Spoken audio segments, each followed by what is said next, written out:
Hi, welcome back. So today I'm going to go over a little overview of Git branches. So I'm going to be going over what they are, how they work, and just a little bit of theory behind them so you can get comfortable with the idea of using and integrating branches into your project. So first of all, let's talk a little bit about what branches actually are. So we've all used commits in the past and we've been using it throughout this course. We're putting it and we're taking snapshots of our project and storing them on a tree. But what a branch allows you to do is create a separate development path. And you can go off on your own and do all of that on a separate path. So let's just give a little context. Let's say we're making a project here and we want two modes. We want the bug fixing path and we want a regular development path.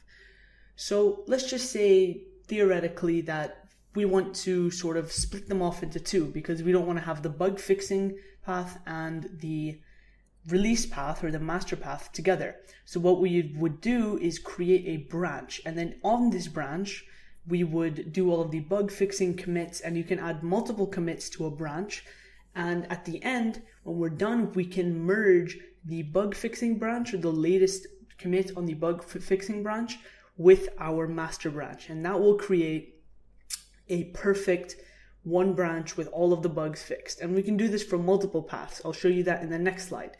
But branches can be added, deleted, they can be merged, just like regular commits. So let's go to the next slide. So there's a lot of uses for branches. We have a little bit of a diagram here showing some uses for branches. So firstly, they can be used to create these separate development paths without mixing them together or overriding your older progress. On top of that, you can separate your different end goals. So for example, one branch would be used for released versions. So as you can see in that diagram there, that would be the public versions, the one that you would release for the world. And then you'd have a second branch, for example, bug fixing, and another branch for something like maybe experimenting with a new technology, and another for this and that. And at the end, you can either discard them, merge branches together. You can do all sorts of things with these branches without having to merge them together and mix them. So branches is what make Git so powerful. It's because with commits, you can do a lot, but with branches, you can really make use of Git and just expand your project to a whole new level.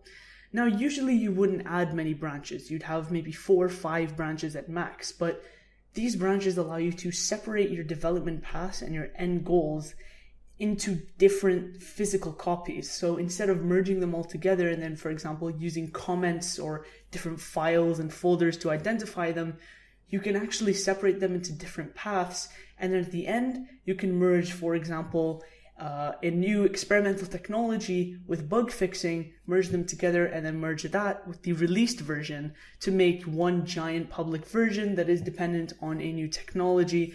And there's just so many different things that you can do. Now, if you don't get what's going on, don't worry. We're going to go through branches in depth and we're going to cover them, and it'll make a lot more sense when we get there. But for now, let's just continue understanding what branches can do. So overall, let's just go over a little summary. Branches can be used to sort of break off of the normal commit timeline and create a series of commits on a different timeline without having to mix them up with your already existing timeline, your master branch. So you can do this to create developmental versions, bug fixes, using new technologies, maybe even refactoring your code, which is pretty much bug fixing in a sense. But you can do all sorts of things with branches, and in the end, you can move them around, you can add, delete them, you can even merge them together, just like you can do with commits. All right, let's move on.